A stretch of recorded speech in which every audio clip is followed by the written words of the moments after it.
Good evening वीवोस।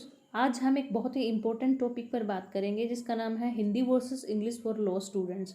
हम यहाँ पर उन स्टूडेंट्स की बात कर रहे हैं जो कि हिंदी मीडियम से अपनी लॉ की पढ़ाई को ऑलरेडी कर रहे हैं या हिंदी मीडियम से अपनी पढ़ाई को करना चाहते हैं, लॉ की पढ़ाई को करना चाहते हैं। तो बहुत सारे हिंदी मीडियम स्टूडेंट्स हैं, लॉ की पढ़ाई के दौरान बहुत सारी प्रॉब्लम्स फेस करते हैं। तो इसलिए बहुत सारे स्टूडेंट्स जो लॉ नहीं कर रहे हैं उनके माइंड में भी ये होता है कि जो हिंदी मीडियम से लॉ करने का कोई स्कोप नहीं है, उसका कोई इम्पोर्टेंस नहीं है।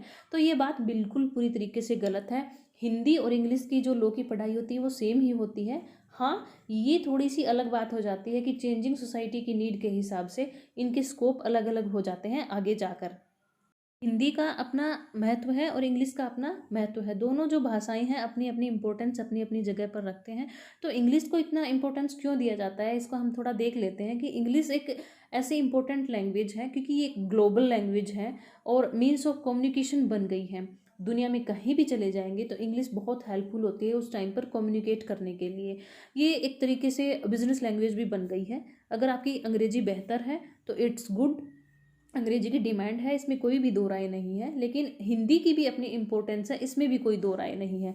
आपको हिंदी आती है, आपकी हिंदी बेहतर है तो ये बहुत अच्छी बात है। लेकिन इसका मतलब ये नहीं है कि आप इंग्लिश को इम्प्रूव नहीं करेंगे, क्योंकि इंग्लिश की डिमांड है और आपको मॉडर्न सोसाइटी में इंग्लिश की ज़रूरत पड़ेगी। इसके लिए आप इसको प्लीज़ इम्प्रूव करें। और इसके लिए कुछ मैं टिप्स यहाँ पर बता रही हूँ जिसकी हेल्प से आप उसको सुधार सकते हैं। उससे पहले हम थोड़ा सा ये देख लेते हैं कि जैसे हिंदी मीडियम स्टूडेंट्स हैं इतना फियर क्यों रखते हैं, इतनी प्रॉब्लम्स फेस क्यों करते हैं और इंग्लिश को क्यों प्रेफर करते हैं कि इंग्लिश मीडियम में ही जो लोग की पढ़ाई करनी चाहिए। इसमें क्योंकि हिंदी में मटेरियल मिलता है वो बहुत ही कम मिलता है। मोस्ट अवेलेबल मटेरियल्स इंग्लिश में ही होते हैं। बहुत सारी यूनिवर्सिटीज और कॉलेजेस ऐसे होते हैं जहाँ पर हिंदी की बुक्स ही नहीं मिल पाती हैं, तो केस मटेरियल्स अवेलेबल होते हैं इंग्लिश में ही मिलते हैं। मेजॉरिटी ऑफ लॉ बुक्स के एडिशंस भी इंग्लिश में होते हैं। इसलिए आपको आगे आने वाले टाइम में इंग्लिश की ज़रूरत पड़ेगी। अगर आप लॉ के फील्ड में हैं तो अगर मास्टर्स भी करोगे उसके बाद पीएचडी भी करनी है, अगर उसके बाद और भी किसी फील्ड में जाना है आपको, तो इंग्लिश की ज़रूरत पड़ती है। इसके लिए आप उसको साइड बाय साइड इम्प्रूव करते रहिए, हिंदी के साथ साथ उसको भी इम्प्रूव करते रहिए। इसके लिए आप क्या करेंगे, आप डेली इंग्लिश न्यूज़पेपर को रीड करेंगे। 10 से 20 मिनट इंग्लिश न्यूज़पेपर को रीड करने में आप अपना समय दीजिए। इससे आपकी इंग्लिश इम्प्रूव होगी। अगर आपको आदत नहीं है तो 1 2 3 दिन 10 दिन करके ऐसे 1 महीने में आप उसके हैबिचुअल हो जाओगे और उसको उसमें जो भी वर्ड मीनिंग है उनके लिए एक सेपरेट नोटबुक बनाइए और वर्ड मीनिंग जो भी डिफ़िकल्ट लगा, जो भी हार्ड लगा, उसको लिख लिया, उसको नोट कर लिया और उसको रोज़ रिवाइज करो, उसको रिवाइज करो, बोलो, उसकी प्रैक्टिस करो। साथ साथ में आप हिंदी और इंग्लिश की जो है लीगल बुक को अपने सामने रखो, कोई भी बेयर एक्ट रखो। आजकल डिग्लोट एडिशन में भी आ रहे हैं, तो उसको हिंदी पढ़ो और उसकी इंग्लिश पढ़ो। अब फिर उसको बिना देखकर उसको लिखने की ट्राई करो तो ज़रूर ऑब्वियसली आप 6 महीने में हिंदी से इंग्लिश मीडियम तक शिफ्ट कर जाओगे।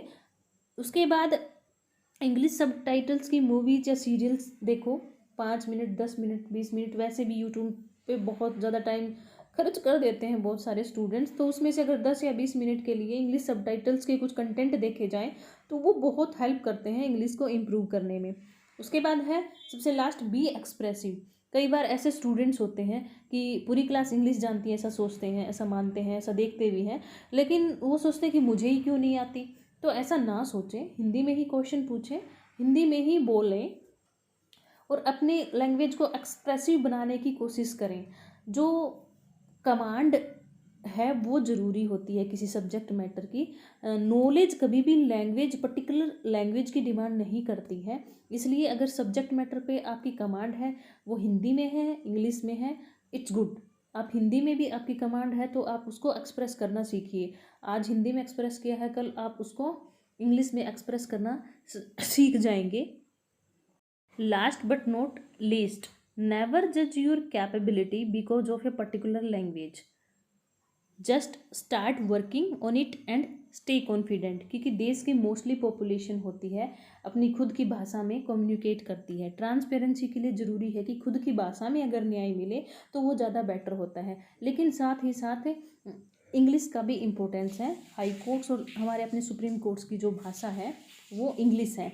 इसलिए हिंदी बेहतर है तो साइड बाय साइड इंग्लिश को भी इम्प्रूव करें। Thank you.